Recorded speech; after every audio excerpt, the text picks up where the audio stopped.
Shamar Stewart starting to flash for the Cincinnati Bengals as pads come on. Let's break it down.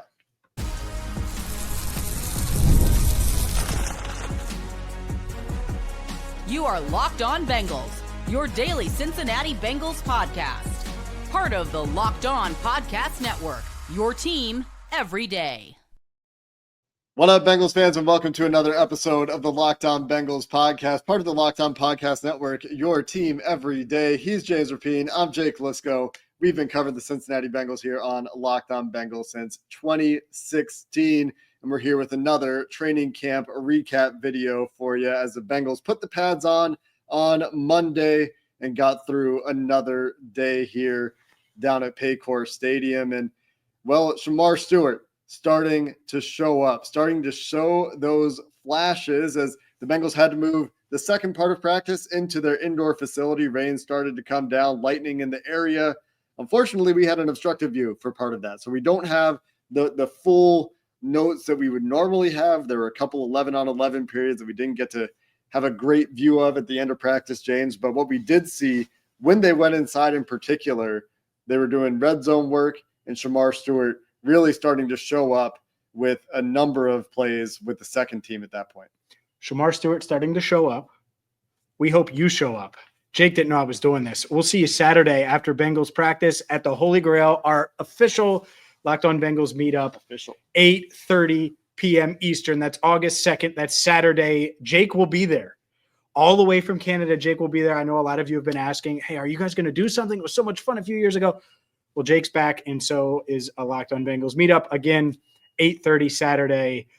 Maybe we'll get Shamar Stewart to show up. But he certainly showed up at practice, right? And I think that's the important thing is he showed up at practice. He flashed, you're right, multiple times. And I was talking to a veteran about this when it comes to Shamar Stewart.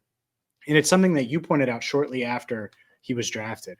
And I was like, man, he's just so gifted. And the way he wins and operates – I can't wait for him to learn from Trey Hendrickson. Yeah. That was something that a veteran mentioned today after seeing Shamar in his first ever NFL padded practice. And he definitely stood out. I mean, that he had a couple pass breakups. The second one is a sack. The second one, he takes Jake Browning and he throws him from here to Canada, probably. And he was literally walking. He laughed about it. He was like, I was walking with just hands up. It looked like a guy closing out on someone in basketball that you have no belief in that they're going to make the shot. You just slowly inch your way toward him. Well, Jake threw it and Shamar still was able to get a hand on it. So really, really good to see that flash. And I think he needed it after all of the stuff that has gone on over the past few months, just to go out there, have a successful practice. He talked about how it felt so much better than it did yesterday. Even though I thought he was fine yesterday, it's not like there was anything bad.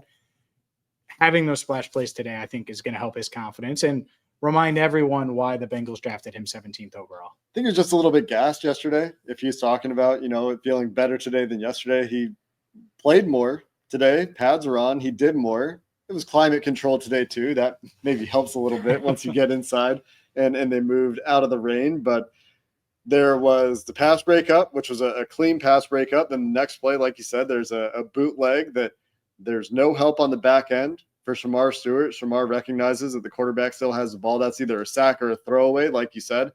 It ends up being a pass breakup. Those clips are out there. I know you have that clip out there as well. And then in that same drive, he has a tackle for loss in the run game. Probably. They're not actually tackling. There's no live tackling today, but very likely a tackle for loss there. So a couple of really nice plays going against the number twos. Still practicing against the number ones. It's not to say that he didn't get reps with the ones. He's still getting work with the first unit and did an 11-on-11 throughout practice as well, but really stood out in that red zone period with a number of plays in a row. And the cool thing about it going inside is you really get to hear the reactions from the sideline. And so his teammates, the excitement, I mean, not just for him, but especially for him, I think, the excitement from his teammates on the sideline, the support they're showing as Shamar is showing up. What was nice to see as the Bengals were wrapping up their practice in the red zone there on Monday. And I think the cool thing about him having success is also, and whether you see the clips that I'll tweet or any other video, We talked to him after practice, Mhm. which means you get to know Shamar a bit more and you get to realize that he's a good kid. That was the thing, is through all this entire process, no one was worried about Shamar's character, whether it's in the building, whether it's any of his teammates. And if they were, you would have gotten hints of it. I would have gotten hints of it. That was never the case. And so I think that's important to mention. And I also think that being able to talk to him and have the fan base be able to interact with him and see him, it's going to give people an idea of who he is versus the guy that wouldn't sign the contract because of the clause, like all that stuff. And so today was a big day. It's an important day. Also, Zach Taylor talked before practice and made it clear that, oh yeah, Shamar could definitely be ready by the time preseason game number 1 rolls around. And I think that's something we expected. Next Thursday. It's a week from Thursday. So it's good to know that that's on the board and on the table. And I do think that's what's going to end up happening. Yeah. Is he plays and gets significant snaps, and he should, because Jake, even after today, just watching yesterday and today, Shamar Stewart's going to matter for this team. And they need him to. It goes without saying, right? He's a first-round pick. But, like, I wouldn't rule him being a starter at some point, maybe week 1, but certainly at some point. And even if he doesn't, he's going to matter. He's going to be a really important part of this defensive front. Yeah, I think he's showing that he's going to be pushing for snaps. We'll see how it shakes out when there's a game. Obviously, like everything we're talking about here in training camp, caveat always applies. And I'm sure I'll repeat this. They have to do it in preseason games. If there's a guy, and we're going to talk later, at least I have written down a few fringe guys who I think are standing out. And it's just training camp. They still need to do it when it comes to games. That also applies to Shamar Stewart, as he's going to be competing for snaps. But they're finding ways to use him. He's working with the ones, he's working with the twos, he's working inside, he's working outside. That's a theme in general for the defense. Guys moving around a ton. Besides maybe TJ Slayton, he's playing defensive tackle. He's not playing any end. But a lot of guys, especially on the ends, are kicking inside on the defensive front. And then outside of that at corner, you're seeing a lot of guys moving around quite a bit as well. Josh Newton playing a lot outside, certainly playing a lot inside. Same is true for Dax Hill. So you're seeing those themes on the defensive side of the ball. And it was another practice that seemed to finish with the defense finishing strong, despite the offense having some success early, James. And let's talk about some of our other practice takeaways here. The pads are on, so you get a little bit more of an idea of what's going on in the trenches. We'll do that as we continue the conversation about this training camp practice coming up next. Today's show is brought to you by Gametime. Gametime is the app you need. Well, I got to be honest, whether it's a preseason game, whether it's a Reds game, as the Reds continue to roll, baby, they swept the Rays. You got to get Gametime. It's going to make getting to your favorite live events easier. And that's it. Is you want speed, you want efficiency, you want all the things the Bengals are looking for from Shamar Stewart and from their defense this year, and their offense for that matter. You'll get with Gametime. And right now you can save up to 60% off with killer last-minute deals with Gametime. And the thing I love about Gametime is the panoramic views from your seat. So you know exactly what it's going to look like when you get to that live event, exactly how it's going to be when you sit down. And there are no hidden fees. You go to checkout and boom, you're going to know the exact price. You're not going to get bombarded with hidden fees. So take the guesswork out of buying concert and tickets to any favorite live event with Gametime. Download the Gametime app, create an account, use code LOCKEDONNFL for $20 off your first purchase. Terms apply. Again, create an account and redeem code LOCKEDONNFL, Locked On NFL for $20 off. Download the Gametime app today. Last minute tickets, lowest price guaranteed. Well, James, practice notes. Early, again, there was some success for the offense. Can I do the play of the day for the offense? What's play of the day? Play of the day for the offense. We're going to disagree. You're going to say the Chase Brown touchdown. Spoilers, come on. Yeah. I'm going to say the other touchdown.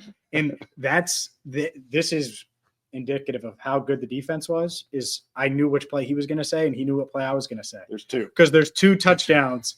And Isaiah Williams against Dax Hill, he just continues to make plays. He does. And when they claimed him from Detroit last year, you looked at his college profile, and it's like, looks like a slot receiver and a returner and a little quick guy that they don't really have. And he's been that to this point. It's hard mid-season to get in the mix and make plays. But so far, so good for number 18. So keep an eye out for Isaiah Williams. He's had some solid days here. And you mentioned it yesterday. I think he's certainly put himself in position to make this team. We'll see if it continues. But it's a clip I tweeted, and it is out there on socials. He climbed the ladder, made sure he caught a pass against Dak. So he was frustrated after the play, but a really good play by Williams. And what's notable about that to me, you're talking about the way he plays, the way you expect him to win, is that's at the pylon. It's not in the middle of the field. It's not a slant. It's not an in-breaking route. It's not something where you're sitting down in a zone. It's win the ball at the pylon, box out the corner, and he did so. And so a strong play there for Isaiah Williams, who's certainly one of the standouts, one of the fringe guys I was going to talk about, one of the guys that still has to do it in the preseason, right? But they've seen him through last season, through the course of this offseason, and that's with Joe Burrow at quarterback. So he's getting a lot of work with the ones. I think probably more work with the ones on offense than Charlie Jones, but we didn't get to see the end of practice today, like I said. So there's a wall of offensive players that unfortunately blocks out the 11 on 11 on the other side of There's him. a blocking joke that someone's going to make, but we'll let them make that. Well, and that's actually an observation. We're going to talk a little bit about blocking. I'm going to anyway, a little bit later in the show. But the other play that stood out for the offense in the red zone period was a Chase Brown rushing touchdown that featured Cam Grandy.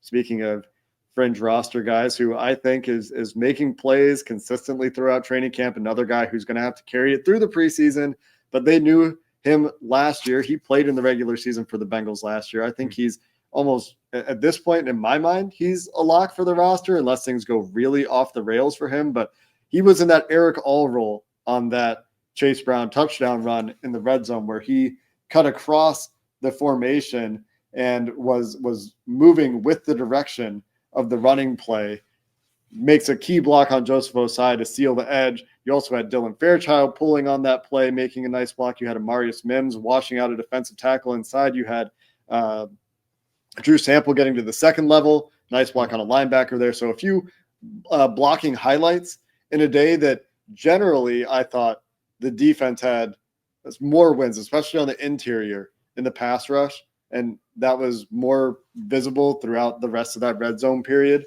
You had a clean win outside before they went indoors as well for Chris Jenkins working against Dylan Fairchild on a clip that reminded me that I have to keep rolling on the videos, James. But still get to see the trenches on that play and saw Chris Jenkins with a clean win there that might have led to a QB hit, might not have. But in terms of those red zone plays, Cam Grandy, key block. Isaiah Williams, touchdown pass, touchdown reception. Couple guys that are on the back end of this roster making plays with the number ones in the red zone. And I would say Grandy's a roster lock because he can block and he's shown enough. I mean, there's a reason Drew Sample's been here for so long and they value him. And so I think Grandy, it makes sense and is certainly someone, especially with Noah Fant now in Miami. Not sure he gets out of Miami. Not sure he gets out of Miami now because that's not New Orleans. Like in Miami, they can tell you, oh, you're going to get big numbers, but you're going to be in Miami too. It's pretty easy. That's an easy sell there, especially. I mean, he's got to beat out Darren Waller there. Darren Waller. Anyways, he's coming out of retirement. I think day one in pads, you never know. But it was good to see. I thought the physicality was still there. The energy for me on the defense is just awesome. I mean, they celebrate. They make a play, and it might be a routine play. And it is, whoa! Like it just, people are just so excited. And I love that because when they make mistakes, they're not pointing fingers, but then they're celebrating each other when they have their nice plays. DJ Ivey with a really nice pass breakup on Jermaine Burton is a play that comes to mind where they celebrated for like 15 seconds. And this is the second team defense, second team offense. And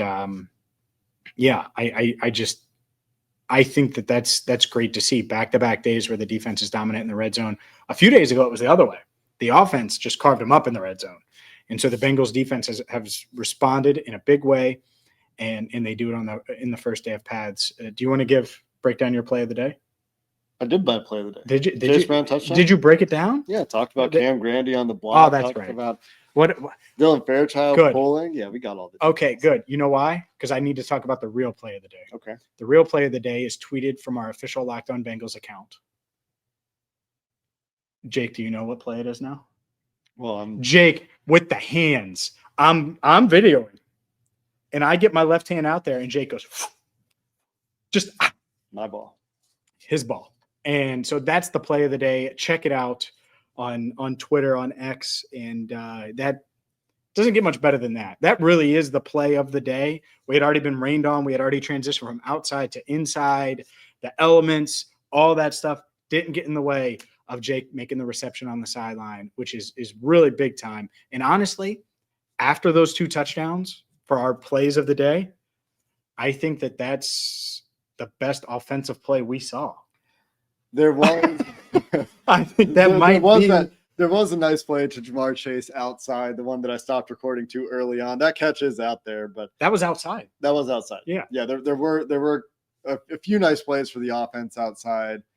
I think Charlie Jones might have had a catch. He did have a catch. When we were walled off and couldn't see it. Mike Gesicki had a catch too. Couldn't see it. Also heard TJ Slayton have his name yelled at some point. I'm assuming he had a nice play when we were walled off from things. So I think TJ Slayton is going to matter. Yeah.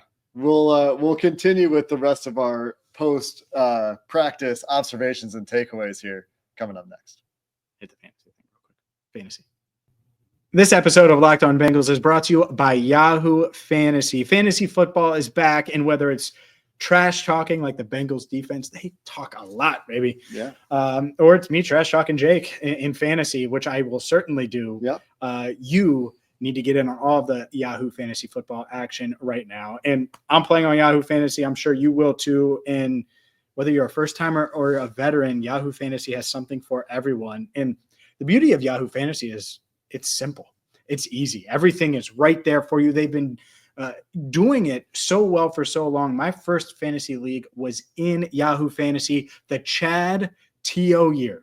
I've used it ever since, and you should too. And right now, to celebrate 28 years of fantasy greatness, Yahoo Fantasy is dropping 28 big new features over 28 days, giving you more ways to play, more ways to draft, and more ways to win. The fun starts on August 4th. Stay tuned and get started by creating or joining a fantasy football league at yahoofantasy.com/lockedonnfl. That's yahoofantasy.com/lockedonnfl, and make this fantasy season the best one yet. Let's get to the rest of our practice observations here and wrap up this episode of the Locked On Bengals podcast. I mentioned Josh Newton moving around a lot. Mm-hmm. That really does continue to stand out to me. The DB's very versatile, moving around the field consistently. And as that theme continues, we continue to see the defense holding up. And there are some issues that are showing up there to me on the interior of the offensive line. And this is what I was talking about earlier. Dylan Fairchild has been up and down as you would expect him to be. Cody Ford has been up and down as you would expect him to be. And with the depth issues they have there, it's the same question we've been asking the whole time. There's nothing new I'm going to say here about it, but the guard position continues to be an area of caution, let's say, for me as I look at this team. No doubt. Guess what ESPN's Jeremy Fowler asked me today in the locker room? It wasn't about, hey, man, how's Joe look? It was the big questions. And on offense, it's obviously the guard position. And did they do enough at guard? I mean, I think that's what people around the league are talking about. That's what you're talking about. That's what we've talked about. And the answer is no. Now, maybe it works out, but they have not done enough at guard. What did they do? They used a 3rd-round pick on a guard. They didn't use their 5th-round pick on a guard. They're not putting Jalen Rivers there. And then they signed Lucas Patrick, who remains out for now. Mm-hmm. Like, when you say that, it's like, well, that's it? That's what you did? They'd say, oh, well, we brought back Cody Ford, and then that's where it kind of ends too. Like, they didn't do enough. Does it work out? Maybe it works out, but it doesn't feel great now. And it doesn't feel great, especially when you look at this Bengals defense. And I'm not willing to be like, oh, well, this defensive front is going to be a huge strength, especially on the interior, maybe on the edge. If things go right, then you could feel pretty good about it. But the interior, at best, you're hoping for league average from a pass rush perspective. And so it doesn't feel great, even though I do think TJ Slayton's going to matter, and I have been impressed by him.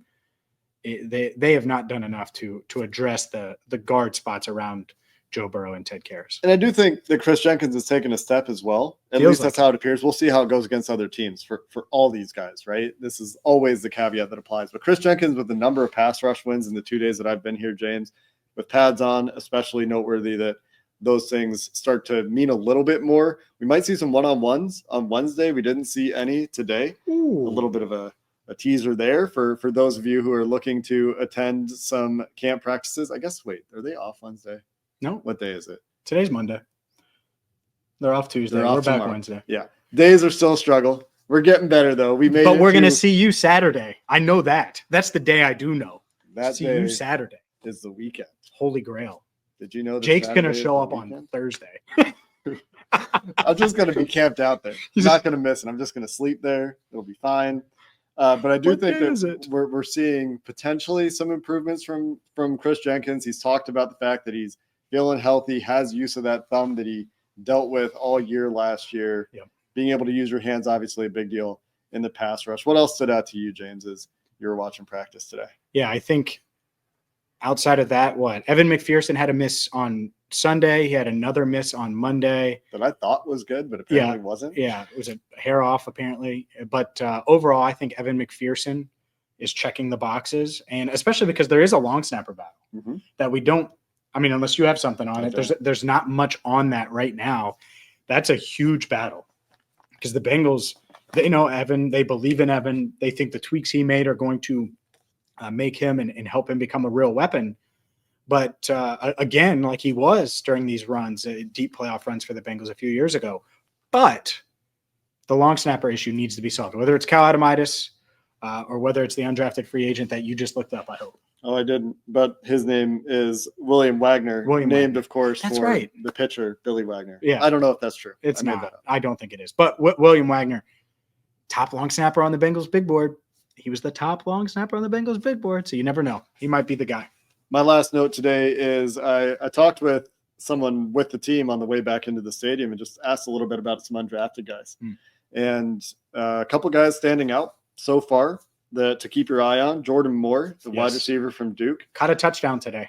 He did. I don't know if we're talking about roster spot for Jordan Moore. We'll see what happens in the preseason there. But in terms of guys challenging the veterans, those 6 guys that were almost certain are making the team, Jordan Moore standing out there. On the defensive line, interested to see a little bit more from Eric Gregory, the defensive tackle from Nebraska. See if he can get a little bit more work in with the number 2s as the weeks go on here for training camp. And I think they're really excited to see Seth McLaughlin as soon as he's ready to go. And it sounds like still a couple weeks away for McLaughlin. So excited. And that's why, 1, you want Matt Lee healthy. 2, just throw him in a card for just to see. Yeah. Just to see. You know, I mean, because it would do wonders. So, yeah, Seth McLaughlin, he's still recovering, still rehabbing, all of those things, but he's around the team. He's in meetings.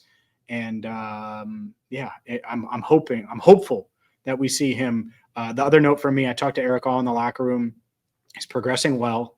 Had surgery in April, just to be clear. So he feels good. He feels like he's making strides. Definitely envisions himself playing.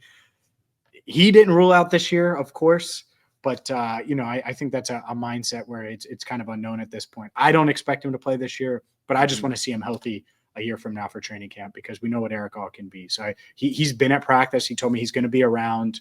And I think he's just excited to be back around the guys. And I know he was chomping at the bit to hit some guys since it was pads on today, but it'll be a little bit before he can do that. It's got to be tough mentally, especially for a guy like Eric Hall and the mentality he brings to the game. I guess I did have one more last note. Jalen Rivers, I think, has shown that he can be an NFL player at the very least. I'm excited to see him get some competition in the preseason against some other teams as well, because when I've zoomed in and I have a few times to just watch a trench battle in isolation, he stood out in a good way. And yesterday really held up quite nicely against Cam Samples. Hopefully we get those one-on-ones on Wednesday in the trenches.